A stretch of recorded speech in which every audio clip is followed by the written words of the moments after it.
მამა ჩინჭარაძე და მისმა მოადგილემ დაგვირდა რომ აშენდება ეთიკური გადაყვაყოფილება, მაგრამ როგორც აშენდა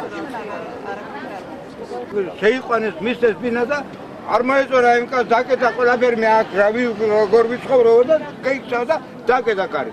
ასეთი გამოვიდა 150 ოთახ ბინა. გაეროს კონვენციის თანახმად დევნილი ადამიანი, რომელიც ცხოვრობს 3 წელზე მეტი ერთ რეგიონში, მისი გადასახლების უფლება მეორე რეგიონში არ აცოდეთ, არ შეიძლება. იმიტომ რომ გამოდის რომ ადაპტაცია იმ ადამიანმა გაიარა იმ რეგიონში. ეს არ იყო სახელმწიფოს მოცემული თანხა.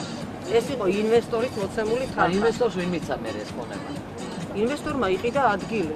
ინვესტორს აწყობდა ეს ადგილი, ინვესტორმა იყიდა ადგილი. კი, რა თქმა უნდა, სახელმწიფოსგან იყიდა, მაგრამ ჩვენ გვითხრეს, რომ ეს ინვესტორი გაძლევს ამ თანხას. ჩვენ როცა უთხარით, რომ არ ვიყავით ამ 7,000-ზე თანახმა, გვითხრეს, რომ ეს სახელმწიფოს არ იძლევა, ინვესტორი ამის მეც არ იძლევა. აი ასე გაგვიმარტეს ჩვენ.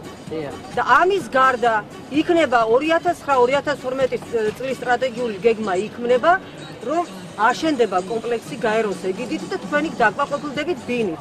ჩვენ ყველას მოგვივიდა დაგვაწერია ეს განცხადებები 2006 წელს, აქ იყო მაშინ სამინისტრო და ყველას მოგვივიდა პასუხი, რომ ბათუმის მერია და სტოლთა გასახლების, საქართველოს სტოლთა გასახლების სამინისტრო ვალდებულია უზრუნველყოთ ბინით. მაშინ იყო ხევიაშვილი, სტოლთა მინისტრი ხევიაშვილის ხელმოწერით, მაგრამ ეს ყველაფერი ბოლოს გვითხრეს, რომ ჩვენი საქმე არ არის ჩვენმა მთავრობამ, თქვენ მიიღეთ 7,000 და მეტი არაფერი არ გეკუთვნით.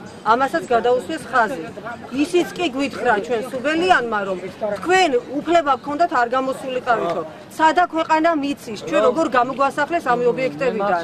სპეცნაზით, პირველი ოჯახი რომ შეასახლა ბატონმა პრეზიდენტმა, ჩვენ ვიდექით ბარცხანის ხიდზე, ბარცხანის ხიდიდან გადავიდა, წინ გადაუდექით, კინაღამ გადაგვიარა იმ ავტობუსს. თითო კაცი 100 პოლიციელი იდგაცით? კორდონი გაგვიკეთეს პოლიციელებმა, შემოგვაქვს კორდონი, არ მოვიდა არც მეცხრე რუსთავი ორს ვთხოვეთ რომ ჩაეწერა, იმეც ვთხოვეთ ჩაეწერა რომ არ გვაქვს უფლება, ზუსტად ასე გვეუბნებოდნენ.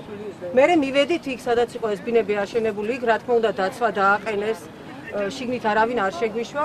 ერთი სიტყვით, მერე ბენზენში გამოყვეს ადგილი, რომ სადაც მიმდინარეობდა ეს რეგისტრაცია და გვითხრეს ჯერ არაკომპენსირებულები, გორგოძე იყო უფროსი იმისის კომისიის, არაკომპენსირებულების განსახლება დამთავრდება, აქ არის 1000 ოჯახიანი კომპლექსი, ყველას დაგაკმაყოფილებთ. განსახლდება და შემდეგ დავიწყებთ არაკომპენსირებულებს. გვატყუეს ერთი კვირა და ბოლოს დაკეტეს საერთოდ კარები და დაიმალეს.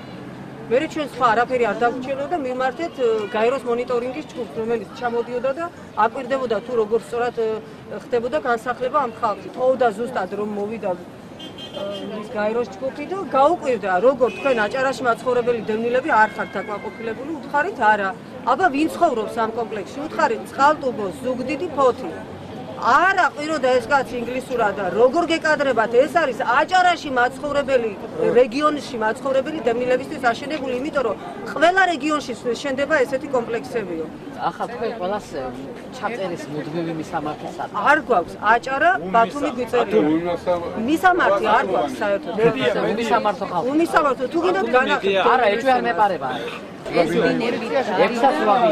არა ობიექტი. გაიყიდა საკაც გამრეჯვია. კი, შესაძლებლია არადევნილები. და ეს ერგასავიზმა გააკეთა სპეციალურად დევნილებისთვის. აქ იყო გამოყოფილი, მთლიანად იყო 6 მილიარდი იყო გამოყოფილი დევნილებზე. 6 კაპეკი არ მოხმარდა დევნილებს. სუბელიანმა კიდე გაბაიძე, ჩვენი მინისტრი, ჯანდაცვის მინისტრი რო არის, ნათესავეთი შეასახეს. დევნილების ბინაზე რა უნდა არადევნილებს. ძალიან სერიოზული ბრალდება. ძალიან სერიოზულია, ჩვენ არ ვაპირებთ გაჩერებას.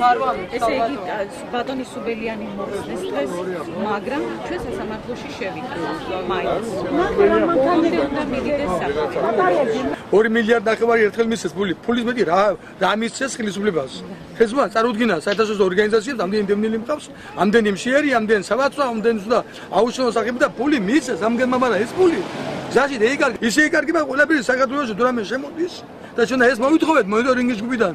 თქვენ თუ მონიტორინგს დატარებდა, თქვენ გეუბნებია ამდენი დევნილი მყავს, ამდენი და აუშენო სახლი კარი, შემოწმეთ სიმონ ბატონებო, ღებულობენ დევნილები ამ ბინებს, ღებულობენ ამ საჭმეს, თუ რომ 28 არით ადამიანს ეუბნებიან შენ იცხოვრე, ჩაეცვი, დაიხურე და ასე შემდეგო. მე გამოსახლებაზე წყალს გამოგიდიშავენ, სინათლეს გამოგიდიშავენ და ყველაფერს და რომ გამოხრიან გარეთ. მე შანტაჟი, ბოუშებს აგე დაიჭერენ. რატო არ იღებს შენი სუბლებიო ფულზო? ვინ ეკითხება შინაგან სამართალთა მინისტროს? მე რატომ არ გამოდივარ იმიდან?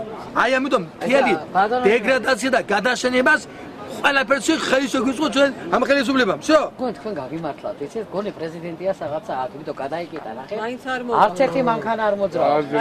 არ მოვა მაგის ვინდა? პრეზიდენტმა ორჯერ თქვა, განცხადება გააკეთა კობულეთში, ეს დევნილებიო მაშინ დაირღვავო, არასწორად იქნა ოე გამოსახლები და ასე შემდეგო, მე ამ ხალხს არ დავტოვებო გარეთო. ამის შემდეგ ჩვენ მე პრემიერ-მინისტრთან ყველასთან გვაქვს ჩვენ წერილი და მე ბოლოს გამოგვიგზავნეს ჩვენ წერილი და გვითხრათ ასე. თქვენ გქონდათ უფლება არ გამოსულიყავით საცხოვრებლად.